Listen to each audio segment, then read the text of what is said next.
This is current man of the moment, heartthrob of the screen, large and small, Jonathan Bailey, returning to the London stage to play Shakespeare's Richard, specifically Richard II. Richard II, Electric Boogaloo. Oh my god, hey, welcome back to my theatre-themed YouTube channel, or hello to you if you're listening on podcast platforms. My name is Mickey Joe, and I am obsessed with all things theatre. I am a professional theatre critic here on social media. I am a theatre fan, a theatre goer, a theatre pundit, a theatre content creator, and I am also currently very unwell. Something I am letting you know because it is very likely that I will cough, sniff, turn a different colour and sweat profusely all during the course of today's review. Of course, those of you listening on podcast platforms will just hear the sound of me wishing I was dead. So I apologise for all of that, and I don't wish for anyone to become concerned. Also, don't worry, I'm fine. Who wouldn't want to experience all the major flu symptoms while seeing back-to-back Shakespearean press nights? It's a good thing I love my job, and today we're here to discuss the first of this week's two major Shakespearean openings with Richard II at the Bridge Theatre, notable for its starry casting. Jonathan Bailey returning to the London stage. Not the first time he has done Shakespeare in his career. The first time I ever saw him on stage, technically it was via a live stream, but it was the National Theatre live broadcast of Othello starring Adrian Lester and Rory Kinnear from the National Theatre. Jonathan Bailey reuniting with the same director, Nicholas Heitner, at his new creative home, the Bridge Theatre. And I dare say many of you will be intrigued about this one, potentially because the idea of getting to see Jonathan Bailey on stage post-Wicked movie, post all of his other recent success, is incredibly appealing. But with several examples recently of starry casting proving divisive, I'm talking about the recent openings of Electra in the West End and Oedipus at the Old Vic, as well as one of our most recent Shakespeares in the West End, The Tempest starring Sigourney Weaver. Who's to say if this is actually going to be any good? And that is the question we will be answering today. So, we're going to be talking all about Richard II and Jonathan Bailey's central performance. For those of you with little familiarity with the play, I'm going to give you a little bit of an overview of the plot, so if you're going to see it and you haven't yet, that might be helpful. Of course, if you don't want spoilers, then feel free to go and see it for yourself first and then come back to this review once you have done so. And if you have already, as always, I would love to know what you thought about it in the comments section down below. Share your review with all of us. And if you enjoy mine, make sure you are subscribed right here on YouTube with the notifications turned on so you don't miss any of my upcoming reviews, or following me on podcast platforms. And while you're at it, feel free to seek me out across the rest of the theatrical internet. You can find me on TikTok, Instagram, Facebook, Blue Sky, Threads, and LinkedIn for business inquiries. It's a wonder I got ill in the first place. Clearly, I have an abundance of free time. Anyway, here is what I thought of Richard II. So I have seen Richard II before. I have never thought of this play as one of Shakespeare's most gripping histories. This converted me a little bit. This is a thrilling, utterly contemporary production of Richard II. It is infused with a very kind of modern political sensibility. It is designed with a modern aesthetic, with modern set pieces and contemporary dress. And it is empowered through that to evoke a sense of real political thrill. This feels like a Shakespeare akin to watching an episode of The Wire. I've never actually seen The Wire, but I'm given to understand that that's what it's like. And for a narrative which concerns itself with the dethroning of a king, a reasonably corrupt king at that, by a member of his own family, who has gone about endearing various other noble lords to his cause beforehand, is really ripe for a lot of, contemporary political potency. I also think that resonates a lot more with a modern audience than doing the whole thing with, traditional medieval pageantry and trying to find some other way to endear the audience to that narrative and make us care about these characters and these historic power battles. Instead, you have this company wearing boots and business suits and outdoorsy jackets, stalking about the stage and shooting each other in the back of the head when they've been betrayed, which is obviously a lot more dynamic, even if the sound effect is a little bit dodgy. Now, the synopsis is quite brief. Richard II is on the throne, and we find ourselves towards the end of his reign, although he doesn't know that yet. He is in many ways naive to the precarity of his position, especially as the play progresses. Right at the start of the thing, he attempts to settle a debate between two other members of the court, and in an act of resolution banishes the both of them. They are Thomas Mowbray and Henry Bolingbroke. Now, this is important, actually, because David Tennant says Bolingbroke, Jonathan Bailey and the company here say Bolingbroke, so it's a real choose-your-own-adventure moment. And they're all some kind of cousins if you go back far enough, which, British royalty. But Henry and Richard are more closely related. They actually share uncles. And it's Henry's father, Richard's uncle, who appeals that he shorten his banishment sentence to only 6 years, which is basically a holiday. It is during this time, however, that same old man, John of Gaunt, unfortunately dies due to a very traditionally Shakespearean combination of old age and abject grief. And when his exiled son learns both of this and of Richard's various financial wrongdoings in order to fund an ongoing war with Ireland, he returns to Britain and decides to try and take the throne for himself, which he manages to almost entirely accomplish before the interval. He really goes about it quite well, which is one of the dramatic challenges of the play. It's not a very sexy occupation. He comes back, announces his intentions, and then we see it all playing out quite steadily, but without much challenge. The interest of the thing is the amount of time before Richard realizes what's really happening. And it's also less about the revelations of who actually defects, and it's more so about the emotions of what that really means. There is huge and considerable weight and meaning in this given to the idea of betraying your current king, and no character struggles with this more so than another of Richard and Henry's uncles, the Duke of York. He, for almost every act of this play, is Stretch Armstrong in the middle of a very aggressive game of tug-of-war, telling Henry Bolingbroke that, he couldn't possibly betray Richard, the current king, but when Henry very shortly thereafter becomes king, then he can't possibly betray Henry, because he's now the current king. He's even ready to give up his son as a traitor when he finds out that he's going to betray the current king in favour of the person he thinks should be the current king, even though he also was very recently loyal to the man who was the current king. Like, it's very, very difficult to be the Duke of York. And a huge factor here is the idea of the divine mandate and the legitimacy of the monarch as, appointed by God. This is why there's always so much consequence in these dethronings, in abdications, in these changes of power. The struggle here being that Richard, even though corrupt, is said to be, God's chosen ruler. Now, I thought the second act of this production was actually considerably stronger than the first. By this point, Richard understands what's happening. He is a captive of the new king, soon to have a coronation, Henry Bolingbroke, and he is asked to peacefully and politely cede power and hand over his crown. And we see what an emotional challenge this is for Richard. And by this point, Jonathan Bailey's Richard has found a little more depth. Beforehand, he's a little shallow, he's a little petulant. It's interesting, actually, there were two young women behind me who were talking about how excited they were to see Jonathan Bailey on stage, and believe me, I understand. And they were saying, if he makes eye contact at any point during this, I'm just going to lose it, I'm just going to scream. And I thought that was so charming, because I wonder if that's how people used to feel during Shakespeare's lifetime about the famous actors of the stage, and, indeed in all of the years since. The more things change, the more they stay the same. But also, I think it was really hard to find Jonathan Bailey attractive in this role, which is a statement of quality about his acting performance.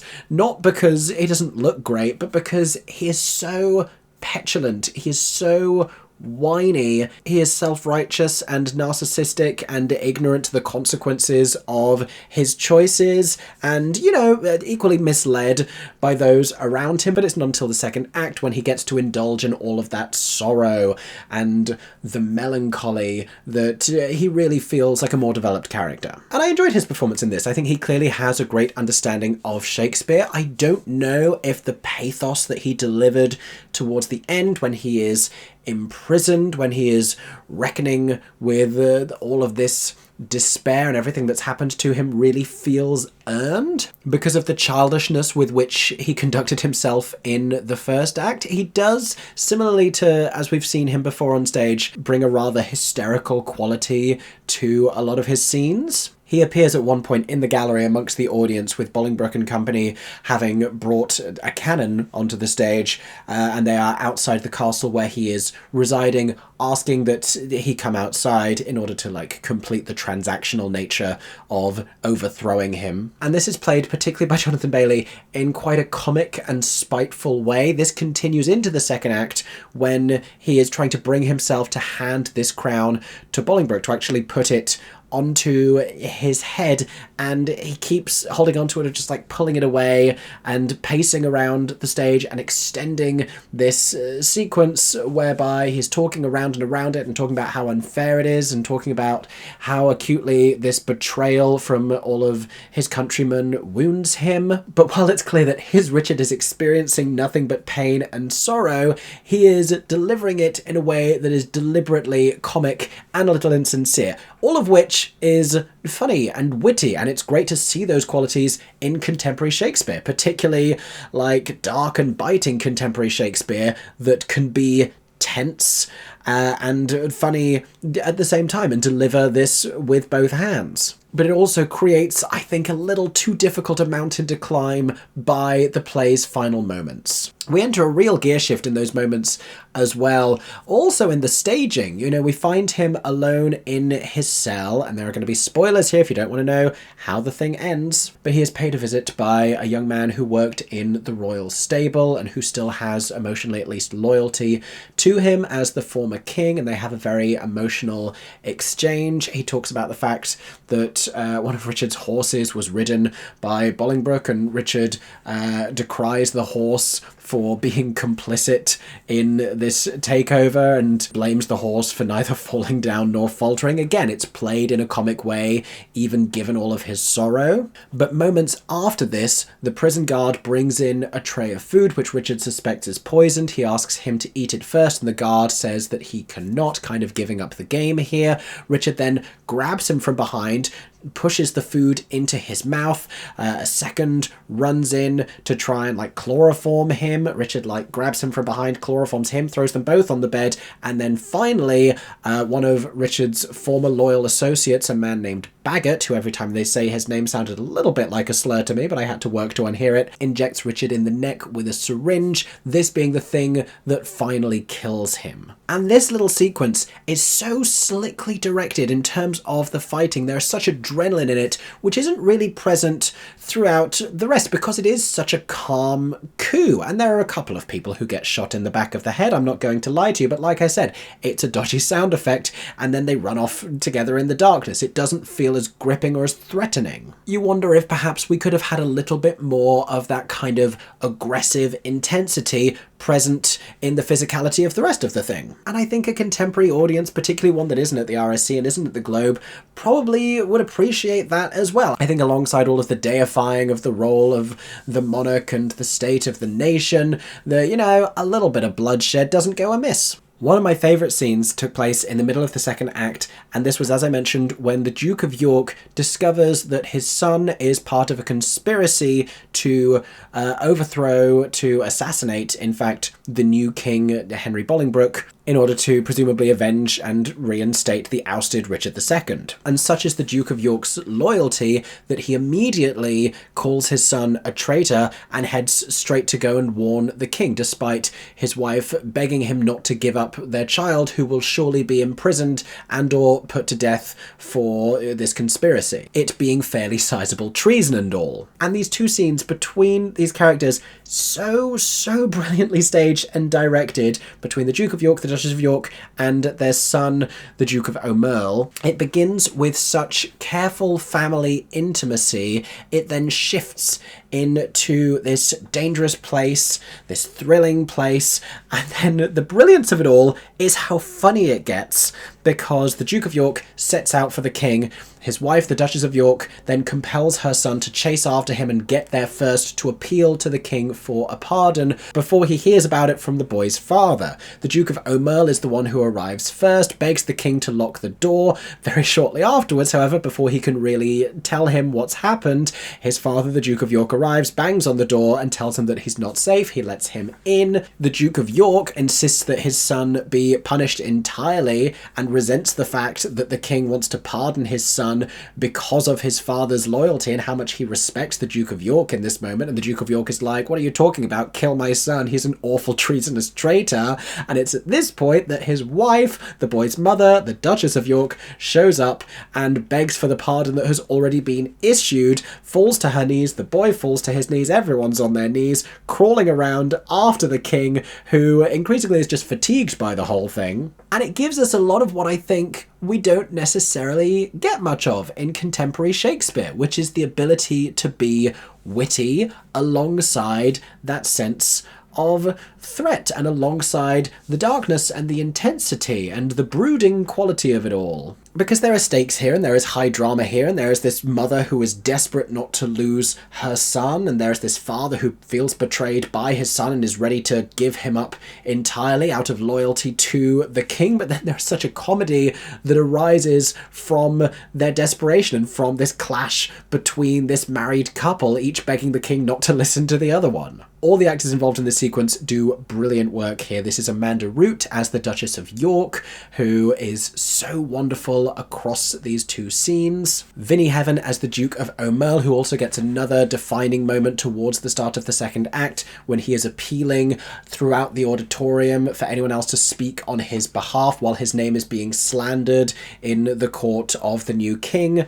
And finally, Michael Simkins as the Duke of York, who is staggeringly good throughout this production. Just wonderful veteran Shakespearean performance. The conflict that he experiences as his loyalty shifts from one of his nephews to another, the betrayal from his own son, he is fantastic in this production. Which isn't at all surprising, he's a master thespian. Now, someone considerably newer, however, who I was hugely impressed by was Royce Pearson, who played Henry Bolingbroke. A huge role in this production, very much the other side of the coin to Jonathan Bailey's Richard, and sort of, in many moments, especially in the first act, feeling as much like a leading central character. He, in characterization, felt often like the antithesis of Bailey's hysterical and self-indulgent king. He was so grounded, he was so principled, so resolute, but more and more with this real grudge and this sense of bloody purpose. But perhaps most interestingly, a real palpable regret whenever blood is spilled in his name, particularly in the final moments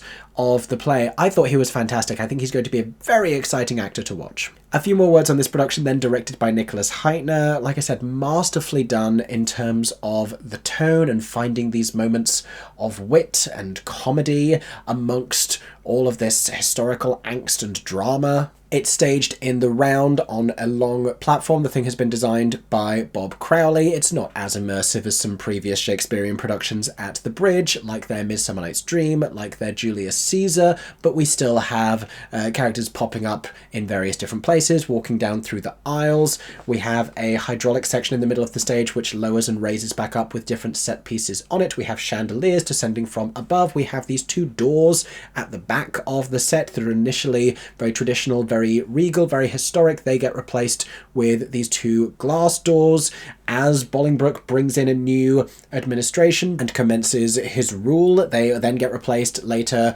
by prison bars that are lit from behind, casting a shadow onto the stage where Jonathan Bailey sits with just a lone bed in his cell. I will say it was a little surprising, especially post Guys and Dolls and how slickly that was managed, that some of the set changes were conspicuously a little bit loud and a little bit noticeable and a little bit clunky. But, you know, even though it is opening, they've had their previews, this is still, I assume, only going to get stronger and slicker. Jeanette Nelson was the voice and text coach. I've spoken a few times on here recently about Shakespearean productions where the delivery has been inconsistent, and it wasn't here. Everyone truly understood what they were saying, and because of that, we understood what they were saying as well. And, you know, Richard II is a very poetic Shakespeare in many places, with a host of different characters referred to by their royal titles, with shifting allegiances and ulterior motives. The fact that there was such clarity brought to all of that was just brilliant. I also, like I mentioned, really enjoyed Kate Waters' fight direction, especially in the play's final moments. Grant Olding composed some incidental music throughout as well that was brilliantly atmospheric. The production ultimately really typifies what I've come to associate with Nicholas Heitner's Shakespeare. It is modern, it is gripping, it is filled with intensity, but also a wit. There is a real love and an understanding of the language and a playful use of the space and of of the audience. I think neither this particular play nor this particular role for Jonathan Bailey allow either Jonathan or Nicholas as the director to be quite as creative and quite as joyous as we've seen them both be previously. But if it's Shakespeare he wanted to do in returning to the stage, then I get why he would choose this over something like a Richard III or a Macbeth, which, you know, even more intense. In any case, those have been my thoughts about Richard II at the Bridge Theatre in London. If you are curious about this production, go and check it out for yourselves. And if you've already seen it, as always, let us know what you thought about it in the comments section down below. I hope that you've enjoyed today's review. Make sure that you are following me or subscribed. Do whatever you have to do so you don't miss any of my upcoming reviews, including very shortly my coverage of the next big Shakespearean opening here in London, Jamie Lloyd's Much Ado About Nothing, starring Tom Hiddleston and Hayley Atwell. I am in fact going to see it in a few hours' time, and I am very excited to share all of my thoughts with you right here. I hope that everyone is staying safe and that you have a stagey day. For 10 more seconds, I'm Mickey Joe Theatre. Oh my god, hey, thanks for watching, have a stagey day. Subscribe!